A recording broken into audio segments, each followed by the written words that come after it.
Updates at pinakahuling mga usapin sa mundo ng palakasan. Atin ang pakinggan dito sa Ang Pilipinas Ngayon. Bigo na maagaw ni Jerwin Angkahas ang korona ni Japanese Takuma Inoue kung saan hindi na nakatayo si Angkahas sa kanilang WBA bantamweight match na ginanap sa Ryogoku Kokugikan sa Tokyo, Japan. Isang matinding suntok sa katawan ang pinakawala ni Inoue na mapuwersa si Angkahas sa kanyang tuhod sa 9th round at hindi na itong nakatayo o pagkatapos bilangan ng referee. Napagganda ni Inoue, kapatid ni unbeaten champion Naoya, ang kanyang career record sa 19 na panalo at 1 talo. Pang-5 knockout pa lamang ito sa kanyang karera.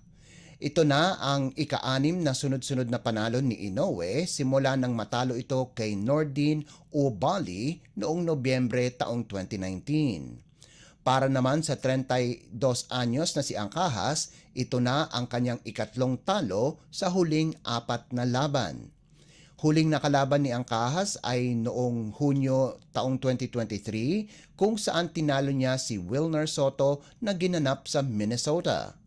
Meron ng record na 34 na panalo, 4 na talo at 2 draw si Angkahas. Updates at pinakahuling mga usapin sa mundo ng palakasan. Atin ang pakinggan dito sa Ang Pilipinas Ngayon.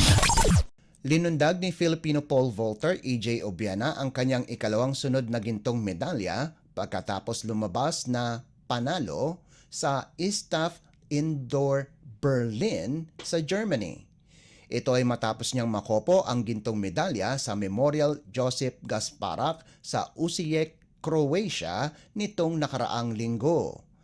Nasira ni Obiana ang Asian record para sa indoor meet sa nalundag nitong 5.93 meters. Pumangalawa naman sa kompetisyon si Trey Oates ng Amerika sa nalundag nitong 5.75 meters habang si Robert Soberan ng Poland ay kinuha ang bronze medal sa nalundag nitong 5.66 meters. Sinabi naman ni Obiana na unti-unti siyang nagiging consistent subalit gusto niya sanang malagpasan ang 6 meters. Pasok na si Obiana sa Paris Olympics at itong mga kompetisyon ay itinuturing niyang build-up para sa nalalapit na world event. Sunod na sasalihan ni Obiana ay sa World Indoor Championships sa Glasgow, United Kingdom, itong darating na Marso 3.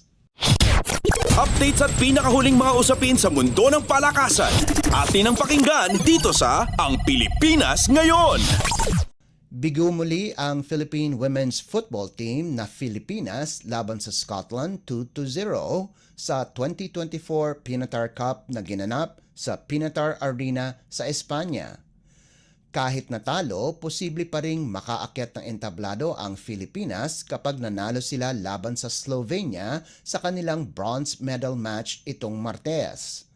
Ang 5'7" na si Martha Thomas ang nagbigay ng 2 goals para sa Scotland para masiguro ang kanilang pagtatapat ng Finland sa finals. Naipasok ni Thomas ang unang goal sa ika-22 minuto ng laro at sinundan ito pagkalipas ng 14 na minuto. Natalo ang Pilipinas sa Finland sa score na 4-0 habang ang makakalaban nila sa third place match na Slovenia ay natalo din sa Finland subalit sa score na 1-0 lamang.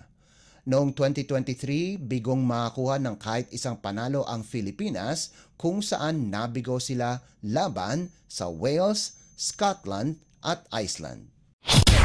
Updates at pinakahuling mga usapin sa mundo ng palakasan. Atin ang pakinggan dito sa Ang Pilipinas Ngayon. At yan ang pinakahuling balita sa larangan ng palakasan. Para sa Radyo Pilipinas World Service, ito po si Leo Magpayo. Magandang araw. Updates at pinakahuling mga usapin sa mundo ng palakasan. Atin ang pakinggan dito sa Ang Pilipinas Ngayon.